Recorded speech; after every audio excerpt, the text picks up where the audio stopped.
Good afternoon. And Joel feels that he's welcome back to Maui.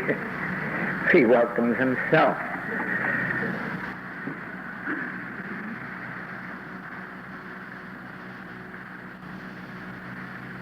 It's only a few weeks ago that I was here. And a great deal has taken place in those few weeks, because we have just completed a very special class. When I was here, I had no idea that there would be one, but overnight it developed. We had a class of about 20 students over a period of 2 weeks. And some things came to light that I hope to be able to share with you today. But before that,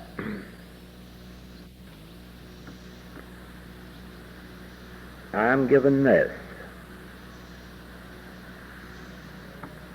You are all familiar with the subject of mythology. You know that behind all peoples, behind all nations, behind all religions, there is a wealth of stories, myths, fairy tales.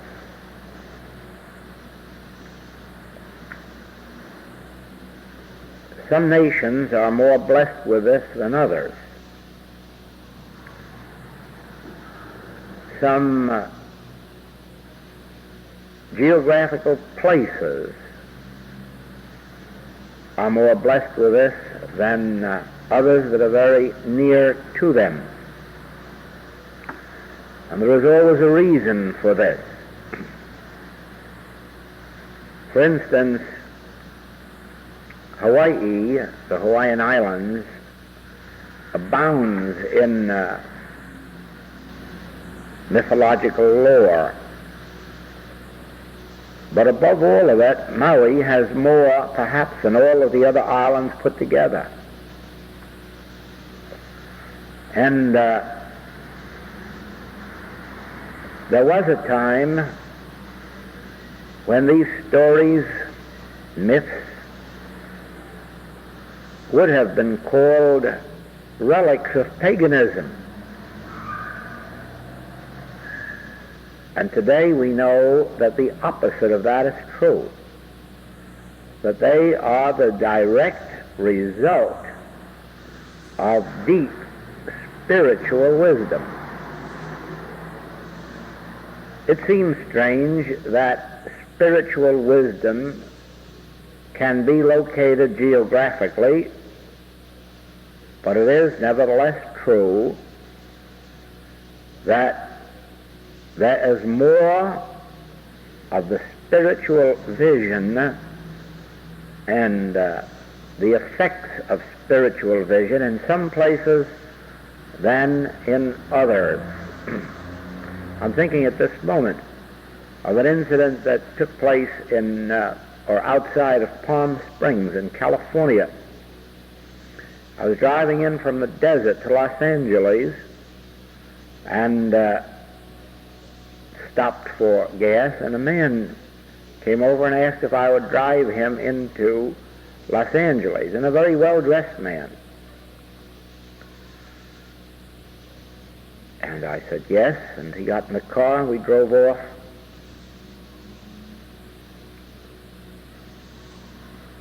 And we soon were talking about the mountains that were round about Palm Springs and Desert Hot Springs.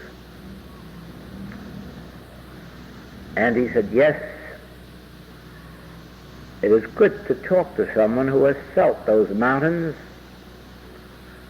because in these mountains are great spiritual powers. And I said, oh, you know about such things? Oh, he said, yes.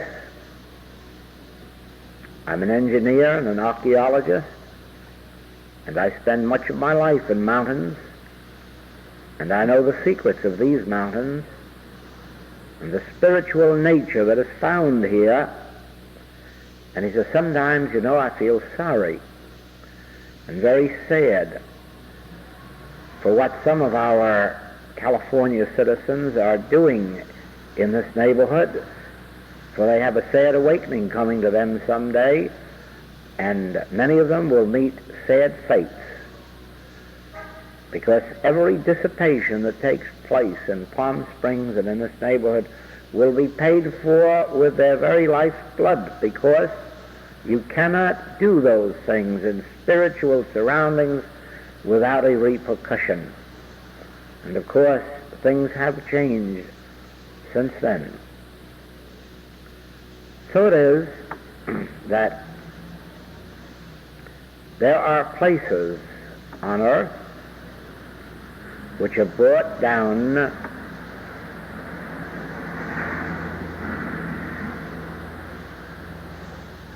these fairy stories and myths that we realize now are actually spiritual teachings and the products of the spiritual consciousness of the men and women of particular eras in that nation's history. You witness this in the history of the American Indian. You witness this in Japan. You witness it here on this island. And what is more, you witness the effect of that on what happens in those places. In other words, wherever there was a deep spiritual culture, you will find that there has been attracted to those places a higher type of human experience. Out here, that was manifested in the particular type of missionary and the particular type of business and business people that settled on this island as against that on other islands. In Japan, you hear as you travel the world today that Japan may well be the seat of the next spiritual culture. And well, it may be. For more attention is being paid today to spiritual development in Japan than in most of the countries we travel in. And it isn't due to any of the Japanese people of this present day. It is due to the fact that a long way back in history, and in this case it can almost be traced in time, to where there was attracted into Japan the very highest form of Buddhism that came across from India, tried to locate in China without success, and finally did locate in Japan and become a foundation in its spiritual culture. The influence of that is being experienced and made manifest today. Some years ago, there was a little controversy in Honolulu between some doctors, and one of them disdainfully branded something as mythology. But a doctor over there who was highly respected as one of the top men at that time, head of Queen's Hospital, said in a public meeting that no one should speak disdainfully of mythology, for actually these myths were spiritual truth before we discern their nature. They're spiritual laws before we understand their implications. So it is that behind all fairy tales, behind the folklore and the mythology of religions and peoples, there is a spiritual truth not yet discerned. Such an experience took place in those countries now known as the Holy Lands, where for several thousand years the Hebrew people who had come out of slavery, illiteracy, spiritual ignorance, had in some way or other been able to hold fast, at least their spiritual leaders had been able to hold fast, to the vision of one God. The vision given them, "Hear, O Israel, the Lord our God is one. Thou shalt have only one God. Thou shalt acknowledge God, one power, one supreme being. Thou shalt not make unto thyself any graven images, have any idols." All the way back in Hebrew teaching is this one God. And somewhere in their travels across these Holy Lands, this abiding in the realization and revelation of one God brought forth the prophecy of the Christ, the Messiah, the one that should come. Undoubtedly, had we been a part of the scene then,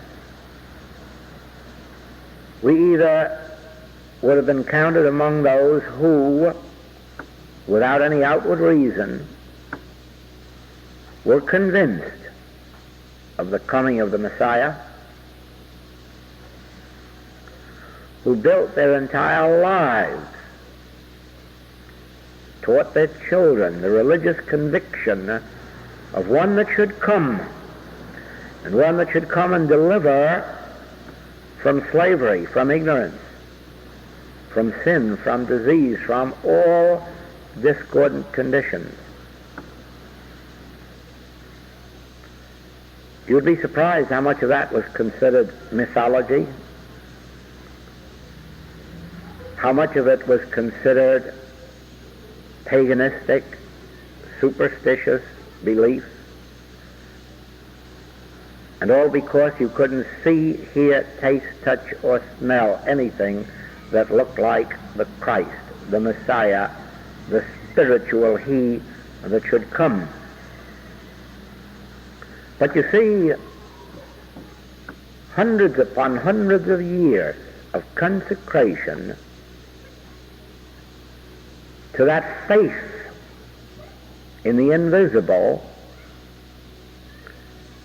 was finally rewarded by the evidence among us of the Messiah, of the presence that demonstrated over sin, over sickness, over lack. This very Messiah or Christ, this power of God, was made evident through Jesus, and the evidence was that the sick were healed, the dead were raised, the blind had their eyes opened, the deaf had their ears opened, the hungry were fed, and all by an invisible power that was now made evident, tangible, visible, practical.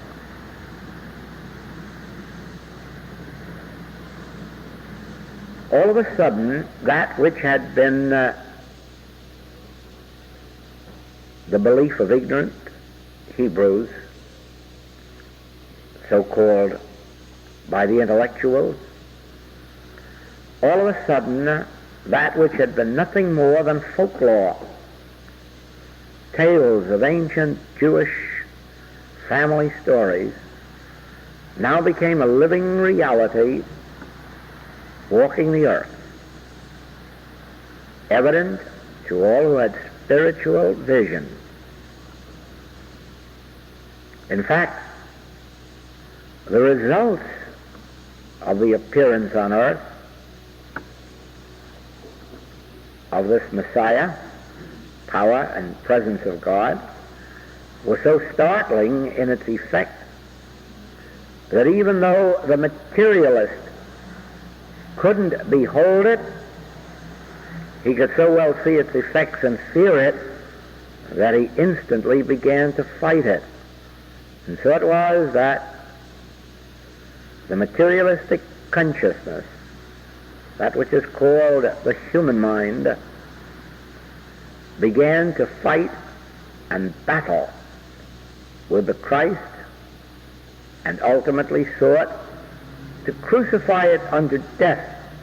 It crucified it, but it crucified it unto resurrection and ascension, not unto death.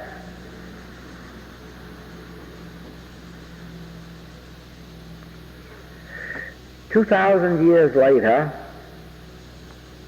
the secret is discovered of what happened on earth at that time, how a myth, folklore, pagan superstition became a living reality, and how again it becomes a practical experience in the lives of those who have the vision to behold it. And the fruitage of it is so startling that once more, wherever the evidence comes to material sense seeks to fight it, battle it, and destroy it. Only today we have gone a step further than those of 2,000 years ago were able to behold. We have gone a step further in this: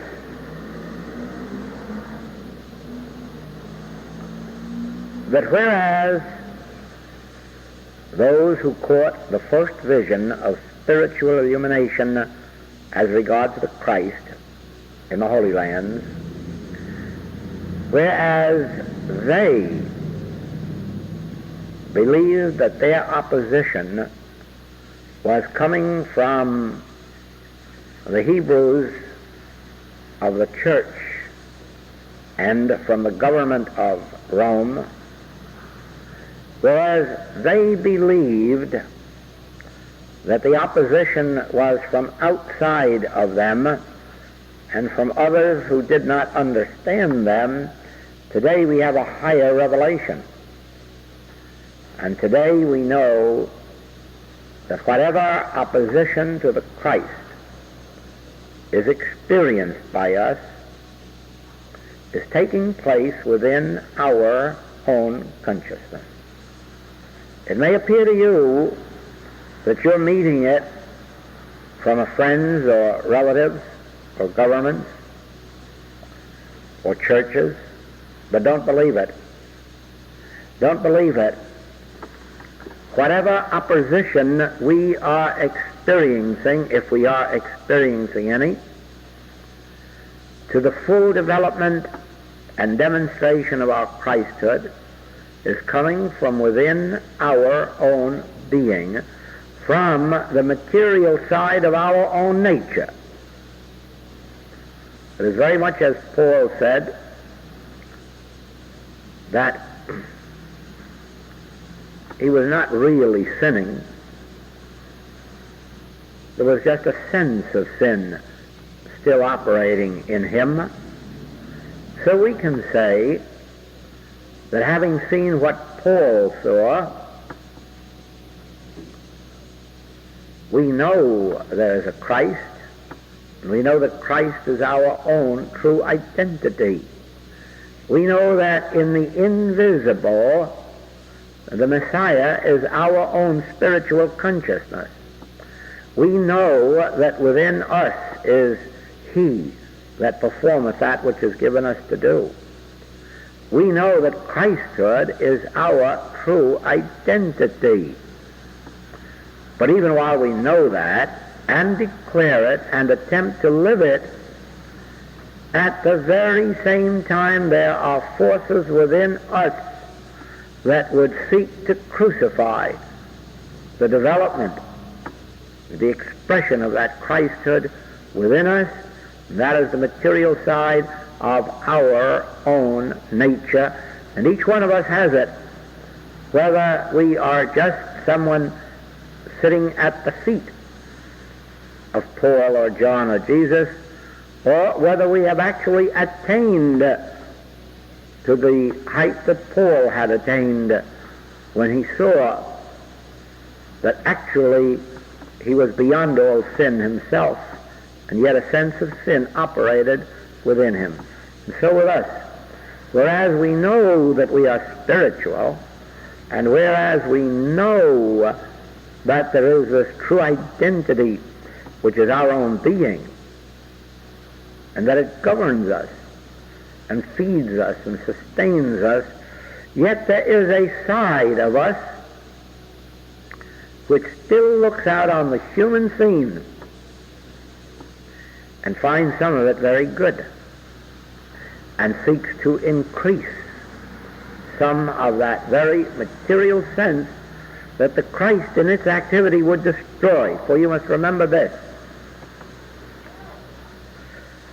in the years that have passed, I have brought to your attention that the activity of this Christ in our consciousness destroys the errors of sense, the discords, the sins, the diseases, the false appetites. But you will notice, if you will begin again, start from the beginning and read through the writings, you will see a side to it that may have escaped you. That is, that the same Christ which destroys the errors of your experience also destroys the harmonies and the joys and the profits and the health of material sense. It destroys both the good and the evil of material sense, and brings to light that which the Messiah of old was intended to reveal: not more and better this kingdom, this world, but my kingdom, which is not of this world. The Christ is to reveal my kingdom, but my kingdom is not of this world. It isn't even a good this world. It isn't even a healthy or wealthy this world. My kingdom is something different. My peace give I unto you, not as the world giveth, not as the world giveth. My peace, a peace that has nothing to do with health of body or wealth of purse or happiness of human relationships. It is a spiritual peace of an entirely different pattern, a pattern shown thee on the mount, not the pattern formed by men's hands. Even the body, we are told, is not fashioned by hands, but is eternal in the heavens. The body not formed with hands, the body not materially or physically constructed, a body that is eternal in the heavens, a body that is eternal on earth and in heaven. For on earth as in heaven, there is but one power and presence when Christhood is realized. I have meat ye know not of. Now what kind of meat did they not know of? They knew of the fish in the sea, and they knew of the cattle. They even knew of the swine which they were forbidden to eat. Now what kind of meat did they not know of? My meat, my peace, spiritual grace. That was the meat. What was this water that you do not draw with buckets? Even without a bucket, I could draw water for you, he says, that if you drink, you will never thirst again. How are you going to do this, Master, without a bucket? He was referring to a different water. Wine, he spoke of wine, but he wasn't in favor of intoxication. Yet he favored a wine. But was it the wine of the grape? No. Always it was my peace. The kingdom, not of this world, my kingdom, a spiritual kingdom. When they would defend him with the sword, he said, I can call on 12 angels. Those angels, or that protection, was not of the nature of men or swords. It was an invisible protection. When he said that in order to demonstrate life, you must lose your life, very clearly he was indicating a life beyond men's comprehension of the word life. For the life that they knew was the life created as a babe and that matured to old age and then passed away.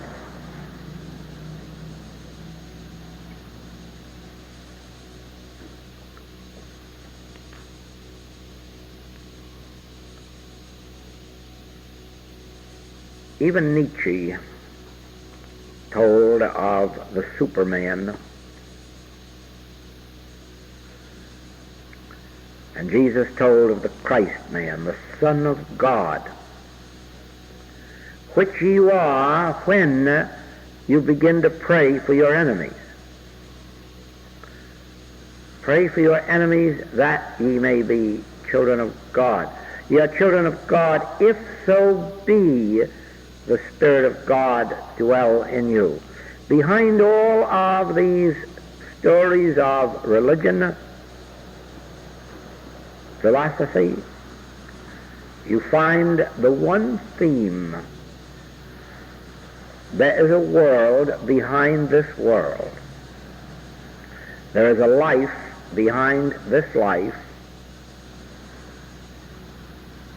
There is a man behind this man.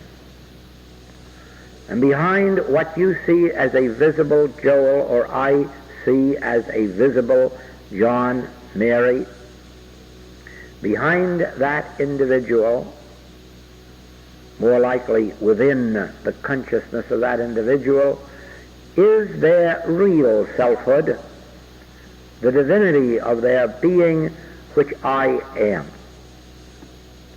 That I, which is truth, that I, which is the child of God, that I, which is this Messiah that was predicted of old. I walk through a den of lions unharmed because the den of lions do not see me. I walk the earth untouched by material happenings because the material mind of man does not see me. That is not wholly true, because there is a portion of my being which is still material and which still acts in conflict with that part of me which is divine. And it is through the overcoming within myself that ultimately I am enabled to say, I have overcome the world. The Master had not overcome Rome. He had not overcome the Sanhedrin of the Hebrew church, but he had overcome the world. What world? This world. The world of material sense within himself. For while he was resurrected and he ascended, this little old world of sin, disease, and death kept right on going. He had overcome it within himself for his sake, and to the benefit of all those who were attuned to his state of consciousness and were enabled to behold this vision we call Christ, or Christhood, one's divine self. So today, in proportion as any one of us overcomes the material side of our own being, that part of us which still seeks to glorify ourselves or enrich ourselves or ennoble ourselves or in some wise glorify our human identity, in proportion as our spiritual nature overcomes some of that materialistic tendency, in that degree have I overcome this world. It will only be entirely overcome, as in the experience of the Master, when we will have completely crucified our material sense of life, when we will completely realize the non-existence of any material sense of self. And then, of course, the first evidence of that will be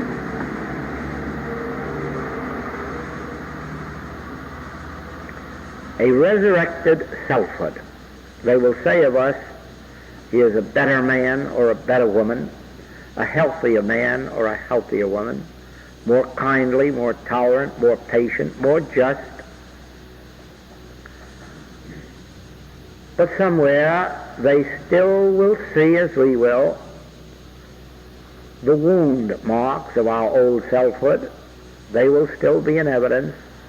There'll be traces of our old human self still around until that day of ascension, in which we may, someday shall, rise so completely above material sense that there will not even be the evidence of a physical healthy body any more than that of a physical discordant body. Remember, the first sign of our spiritual development is the disappearance of the discords and inharmonies of our lives.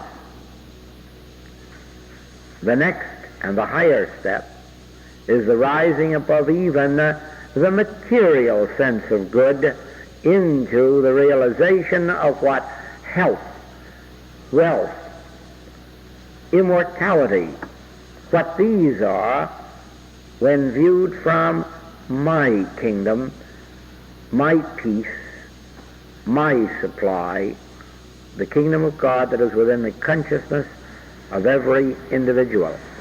In your meditations, there will come from time to time the experience of the risen Christ. That is, you will have a definite and distinct feeling of a presence greater than yourself, but which is in reality yourself. Only that higher self with which we are not yet too well acquainted. There will not be two of us. There will seem to be. But the one that's spiritually real will not tarry too long. It will come and it will go, and the dark night of the soul, of course, are those periods we go through when we realize we're just human beings and we've lost contact with that true spiritual being which we know we are and which we long to live and demonstrate and show forth. And therein lies our struggle. We see how far we are from attaining that which we intellectually and sometimes even spiritually glimpse. But of old that was called the warfare between the spirit and the flesh, and it is. It is a warfare between Christ, our true identity, and that material sense of existence which has been built up in us back through the ages. But just as those localities which have in ages past been spiritual centers and known the presence and power of spiritually illumined men and women, even as they have drawn into those lands or those parts of lands higher and better human manifestations of life, so you will find that wherever Christ is realized within yourself, even if only momentarily glimpsed on a mountaintop, you will find that that Christ will draw unto you higher and better human manifestation in the form of health, beauty, wealth, relationships, until that day when material sense will be swallowed up and our spiritual identity be revealed as the all and the only of us. And now you watch. Pick up any of the Infinite Way writings that you like. Begin from the beginning again as if you hadn't read them before. And see now, if you do not notice, that there isn't as much attention paid in those books to the overcoming of your physical discords and material inharmonies as there is to the overcoming of the material sense in which is found even material harmonies. You will see that you received from those writings that which you were prepared for. The first stage of our initiation. The first stage of our disciplehood. The first stage of our climb to spiritual heights. That first stage in which we long to be rid of every physical discord and mental and moral and financial lack and limitation. We just long to be free of all sense of material discord. Little dreaming that what we're praying for is a great deal more materiality, only of a better nature. We have some good in our life, but we'd like twice as much good, or 4 times, or 10 times as much good. But we measure that good by the same standard. We want the heart that beats normally according to medical diagnosis. We want the heart and liver and lungs to function in accord with what we call normalcy. We want a degree of income that the world standard calls abundance. And of course, in some measure, that's what we attain as the first fruits of our spiritual search for God. That is probably what keeps us on the path. The fact that we do attain some measure of health or harmony or human relationships or abundance, that keeps us on the path. But to many, it is a stumbling block because it permits them to stop in the satisfaction of what they have attained. That must not happen to the serious student in the Infinite Way. If in some measure the discords of life and the limitations of life, the sins and the inequalities of life are disappearing from your experience, do not rejoice overmuch at the greater physical, mental, moral, or financial harmonies that are coming into your experience, but remember that these are only beginner's footsteps leading to the overcoming of this world, the overcoming of material sense in which even material harmonies disappear and my kingdom, the spiritual kingdom, is revealed. A kingdom that can't be seen with eyes. The Master said of it, It's neither low here nor low there. Oh, don't you see, then as now, people ask, where is it? And how do I recognize it? And how do I get it? But he told them then, it's neither low here nor low there. You're not going to recognize it by seeing it. You're going to recognize it as some of the ancient Hebrews recognized the rightness of the prophecy of the coming of the Messiah. So we can prophesy today the coming of the Messiah in the consciousness of those who recognize, realize its possibility, and have that passion for its attainment which is necessary.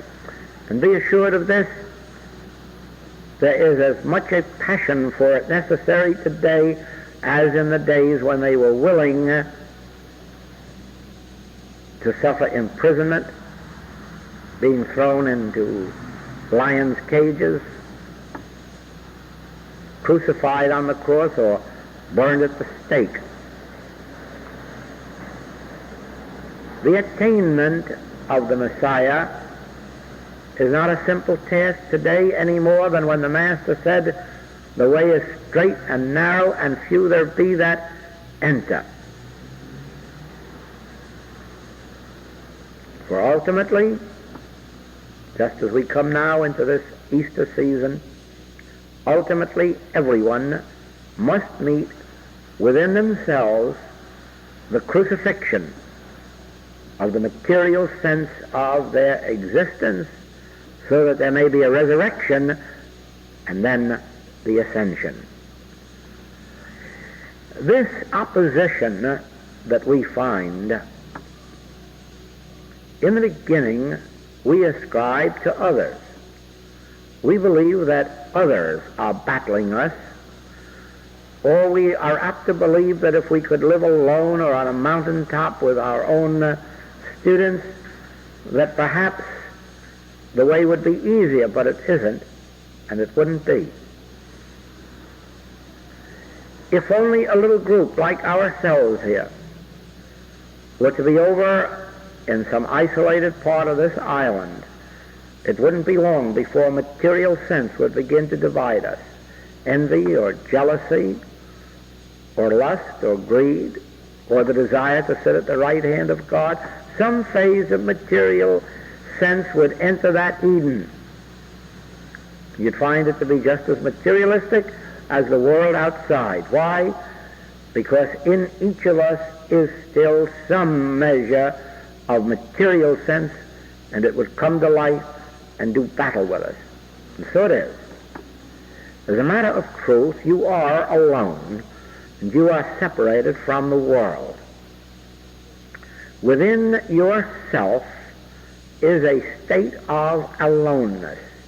You are living with yourself, inside of yourself, and nobody has ever admitted into that withinness of you. No one has ever achieved entering it. Neither your parents, brothers, sisters, nor your children, husbands or wives.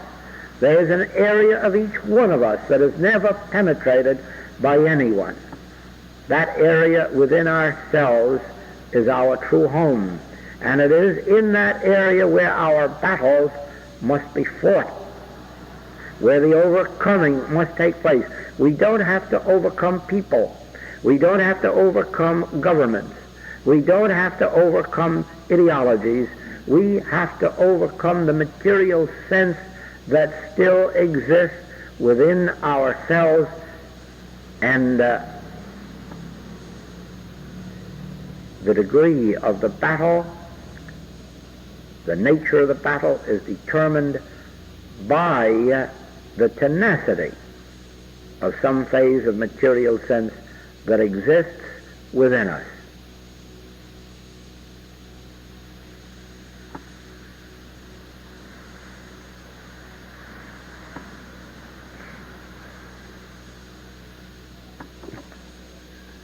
Only trials and tribulations compel us to surrender human peace and material good for spiritual awareness.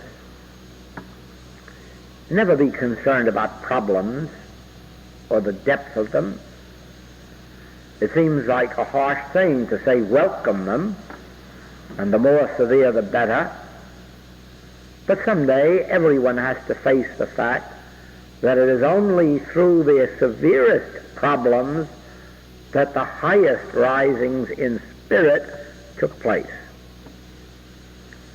It seems unkind, it seems sometimes cruel to remind ourselves that it is only through these problems that we are here. That we didn't come here just because we were seeking God. Oh no, we were seeking God because something drove us to the search. Something within us gave us no peace.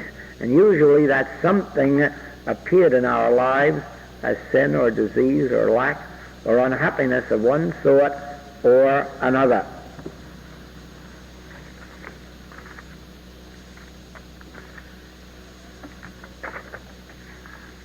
In our classwork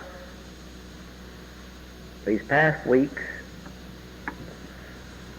I gave to the class these wisdoms, which are not yet incorporated in the writings, but I will repeat them now for this tape so that you will have them here for your study. The wisdoms that I give you today are deep. They will require much study and meditation before they are understood. Do not think for a moment that because the words seem familiar that you understand their meaning, because there is a depth of meaning here which will change your entire experience on earth if you once perceive their nature. Mind forms its own conditions of matter, body, form. Mind forms and governs itself as matter. Mind, free of theories, superstitions, beliefs, and false concepts, governs matter or material form harmoniously and eternally. Mind is the essence of matter and governs all its forms. Forms change to fit mind's function. Clouded by theory, superstition, false concepts, matter or form appears distorted, painful, ugly. When the mind receives the light of knowledge, the appearances conform more nearly to mind's pure form. Let me interrupt right here to explain that to you. Let us assume for a moment that someone is in pain and asks for help. Now, of course, there would be no awareness of sickness or pain if there wasn't a mind to interpret, translate, and transmit. So it is then that mind is interpreting this condition as matter or pain or sin or disease. Then over here is a practitioner, one of illumination, who has come into the knowledge that there is a God of spirit, a God that is infinite, omnipotent, omnipresent, filling all space, acting as all law, cause, and then appearing as effect. And so this one of illumination knows that the nature of God is such that the nature of all form or effect must be spiritual, harmonious, complete, and perfect. And the light of this truth coming through the mind of that practitioner or teacher changes the condition of body over there that was sin or sickness, and that person says, I feel better, I am better, I have had a healing. In other words, the activity of truth flowing through the mind of the enlightened one became the new condition of matter or body or form to the one who was in darkness. Do you follow that? Is there any bit of clarity to that at all? That if you are sitting there with a sense of discord, that could only be because of mind. Without mind, you would have no awareness of that discord. And that when you ask for help spiritually, that it is the activity of truth in the very mind of the one to whom you turn that changes the condition of your body, your form, your feelings. That must become clear to you in order that you understand the nature of spiritual healing. As soul governs its spiritual activity and form, so mind, clear of hypnotism, the belief in good and evil, receives the full light of soul. Mind then becomes a pure instrument of soul, and the body, matter, form, expresses the harmonies of mind and soul, or rather the harmonies of soul through mind. Let me illustrate that. Only I will illustrate it here. Let us suppose that my mind tells me that the weather is bad and I have caught a cold. Now remember, I wouldn't know that, but for my mind, a corpse couldn't tell that to itself. The body can't reveal anything about itself. Only the presence of a mind could inform me of a discord, of an inharmony, of a material sense. All right? Now then, mind has formed its own condition of body. Mind has revealed to me a body of discord, inharmony. Now I turn to truth. I can only turn through my mind. That's my faculty of awareness. That's my faculty of knowledge, of knowing. And so with my mind I turn to God, to truth, whatever you call it.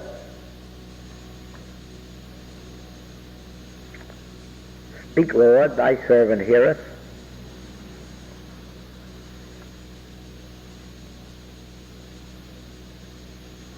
Father, reveal thyself. I sit in quiet meditation, contemplation, until into me comes an awareness, a feeling.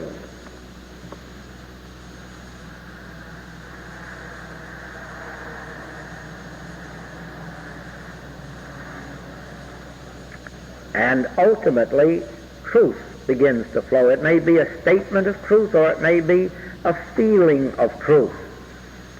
Something comes through from God, through my mind. And then a few minutes later, my body feels harmonious. I feel that a healing has taken place, or is taking place. An improvement has come. And you see how it's come? Because from God, the source, the soul of my being, that which is closer to me than breathing, nearer than hands and feet, from it into my mind has come truth, and the light of truth dispels darkness, ignorance, material sense. I've gone to the center of my being. It may be that the particular discord is such that I can't feel or reach that center of my being, and so I turn to someone else. I may turn to one of my own students and say, give me help. It's just as if I turned within myself, only in this case a little better, because I haven't been able to reach that center of myself, but the student goes to the center of themselves, of their self, and they wait patiently. until from the depths of their own soul into their mind comes this flow of God, the Spirit of truth. And perhaps some statement comes like, man shall not live by bread alone, or some other passage of truth. And if not, there may just come a feeling of truth, a feeling of peace, of harmony, of joy. Makes no difference what the form is. But from the soul into the mind has come the light of truth, and now the body responds. And all of a sudden, the body is painless. This is the miracle of spiritual healing, that we, through our minds, can turn within to the realm of our soul. Now remember, it's all within us. Spirit, mind, body, it's all one. The place where I stand is holy ground, because God is where I am. And so through my mind I turn within to my soul, which is God. And the soul imparts itself through the mind and functions in the body. That is self-treatment if I do it for myself, but it is still God healing if I were to turn to you. And you were to turn through your mind back inside of yourself to the depth of your own being, which is your soul. And then up from your soul came this impartation of the Spirit, and it would operate in my body to bring harmony, wholeness, and health. So then, it next says, my mind, imbued with truth, is the law of resurrection, renewal, regeneration, restoration. My mind, imbued with truth, is the mind of those who come to me and of those embraced in my consciousness. My mind, imbued with truth, is the mind of individual being. That is the mind that was in Christ Jesus. When your mind is imbued with truth, when you have turned within and the Spirit has acted within you, that mind of you now is the mind that was in Christ Jesus. Before that, it was the mind of mortal man who was not under the law of God and indeed could not be. The mind of a human being ignorant of spiritual truth is not under the law of God and therefore does not receive God healing. But that same mind, when it turns within and receives the revelation of this Christ that was prophesied of old, that is the mind that was in Christ Jesus. And now we are enabled to say, I am the resurrection. I am life eternal. I am the way and the truth. I am the meat and the wine and the bread and the water. No human being is that. But I am that, and you are that after you've gone through your mind to your soul and received this illumination. Thank you.